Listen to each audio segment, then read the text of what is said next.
Diana Chang with us. She's an emergency doctor at St. Paul's Hospital, and we're so thankful that you were able to carve out a bit of time for us today. So we are so interested in finding out from you what it's like at the hospital right now. Is very different. They've canceled a lot of the elective surgeries and appointments and stuff, so it's not very busy at the moment. And neither is the emergency department. A lot of people are staying away.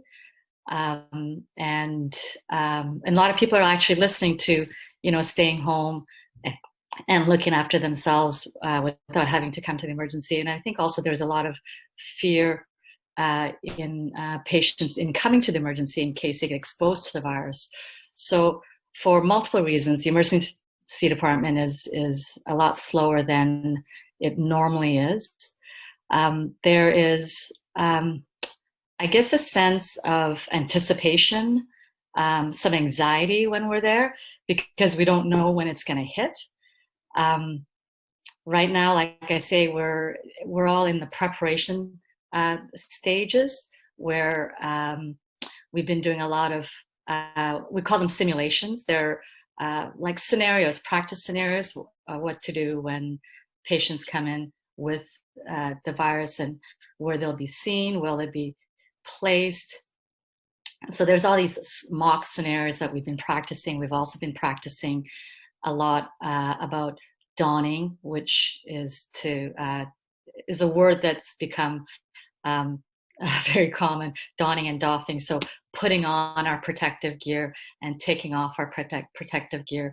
And it has to be done in a certain sequence in order to minimize risk for ourselves and to our environment and our colleagues. So there's a lot of that going on. The hospital is very different. Like I say, they've restricted entry for a lot of people. So they've closed a lot of, or certain entrance points. And when you do go in, you're met with a greeter who asks you what your business is, because they're not allowing visitors or limited visitors to the hospital. We all have our temperature taken, and we're all given the sanitizer before we get into the hospital. And it's pretty quiet. It's pretty quiet, like I say. Personally, how I approach work has changed. Obviously, when we get to the hospital, we're at risk of being exposed to the virus. So I have to be very cognizant of that and be very careful in how I dress when I get to the hospital and how I get undressed when I get home. So I've developed this routine where I put on a set of my clothes just as I'm leaving. I don't touch anything, go to the hospital, and once I'm at the hospital, I change into our scrubs, and then change back into my clothes at the end of my shift. But when I come in, I need to leave my jacket and my shoes outside the door, and I go straight into the shower. We have an extra bathroom that no one touches but me. The boys, my two sons and my husband, they don't even want to look at me. They're like, straight into the shower you go, Mom, because they understand the implications of all this. So that's a little stressful, but like, because I guess the media inundates us with all these images of Italy and New York and the full like screen or the visors. How does that make you feel? It's very daunting. It's scary. But you're right. They're like what we see on TV with New York and Italy. It is very scary, but that isn't what is happening right now with our emergency departments, because we haven't had that exponential increase in patients and the number of sick patients that have needed to come in and be, intubated, admitted, ventilated, that kind of stuff. So we haven't seen that, but we're at the same time, we know that that's certainly a potential. So, at every level, the like within the hospital and the healthcare system, we're making plans for it. As you know, they're transitioning the convention center into a makeshift hospital for patients. So things are lined up and in place.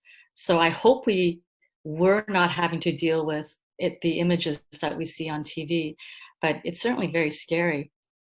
So we've been updated on what they're doing per se with the convention center. I mean, I've only heard about it through the media, to be honest. There hasn't been any information to us in the emergency department how that would work. I think that would only take effect if we surpass capacity within the hospitals. Got it. And because we've canceled many elective surgeries and appointments and all that, and because people are staying away, and because we've discharged other patients that don't necessarily need to stay in the hospital is running at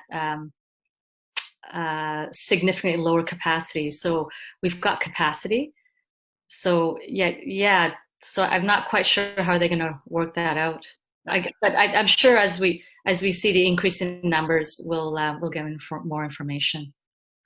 Diana, in your opinion, do you feel like our province acted quickly enough, and that's why we're doing so well? Or you think there's a real wave going to come? It seems like our numbers are good if we're going to keep comparing numbers, but maybe we're just very obedient. Yeah, no, absolutely. Our numbers are good, in comparison to Italy and New York, as we had talked about, but also in comparison to Quebec and Ontario. I think that, I mean, in answer to your question, yes, I do think that we actually prepared early and put restrictions in place early. I know there was a slow uptake amongst probably the younger generation who weren't socially distancing as one would have liked. You've all seen images of them playing basketball in the parks and having, getting together and that kind of stuff. The messaging for social distancing, I think, started mid-March, right? The 12th or 13th. Right. And I know the few days following that, there was a lot of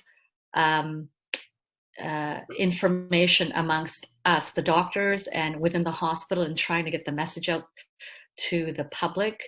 And I know a lot of groups of doctors have worked really hard to campaign that. And I think people are listening. And I think that really has affected our curve. And as we've all heard Dr. Bonnie Henry say, we're right in the thick of it, and we need to hold this line. And I think if we maintain what we're doing now, we're probably not going to see that big tidal wave or the tsunami, maybe just a little tidal wave. But it's really hard to tell from my standpoint. What is your advice, or have you been told? It seems like there's differing opinions on if you've had it, you stay quarantined, but then there's not enough tests out there, or maybe it seems frivolous to then test again to say you're negative. So if someone says, have you had it? How do you know for sure, just because your symptoms are gone, that you're not contagious? So you're more contagious during the that's not true. What I'm about to say isn't actually true. How do you know that you're not contagious? When your symptoms resolve, I mean, like you say, we can't test everybody. I mean, so we have strict guidelines on who we test. And if you have mild symptoms and you may be positive, what we recommend is that you self-isolate for 14 days. And that seems to be what we're going with. For instance, one of our colleagues, as you know, he's been on the media with his story. he got infected with COVID, and he, I think, has been off and self-isolated for 10 days, and now he's symptom-free, and he is just about ready to come back to work. And we're just following the recommendations of the public health officers with respect to that. But for the average person who may be infected but doesn't know for sure, and doesn't know for sure that they are clear, I think the safest way to proceed with that would be to self-isolate for 14 days. And if you're asymptomatic, then I think you can remove self-isolation. But I think if you're still having symptoms, the prudent thing would be to continue self-isolation. You know, we keep hearing about lack of equipment and protective gear for health workers. Is that the case at St. Paul's? What about ventilators? And what can people do out there? If should people, be donating? What do you think? So that's a very difficult question for me to answer, because we don't really know how much PPE we have. I know in the emergency department, we have enough for our daily work. I know there's all this talk of lack of PPE, and I think globally there is. And I know that when we started with all this a couple of weeks ago, we were burning through a lot of the N95 masks at a rate that was outrageous. And at that time, they said if we burn it at this rate, we would only have a few more weeks left of the N95 mask supply.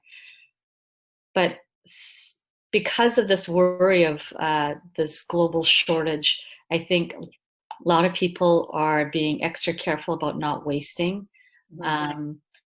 There's a lot of chatter amongst us physicians on how to re-sterilize our N95 masks and stuff. But with respect to the PPE supply, as in the emergency department at St. Paul's, anyway, it's not an imminent fear, but it's hard to say without knowing exactly what our numbers will be. So we're taking it day by day. In terms of what people can do, we've had calls from various other professionals like dentists donating their gloves and masks, and I think they're all very appreciated.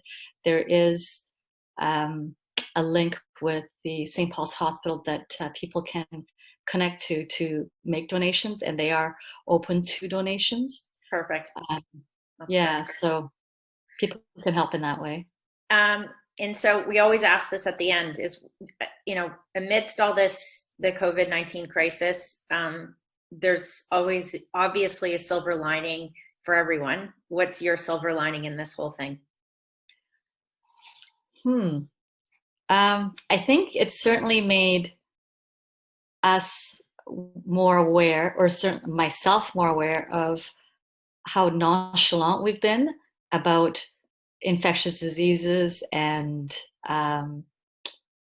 cleanliness.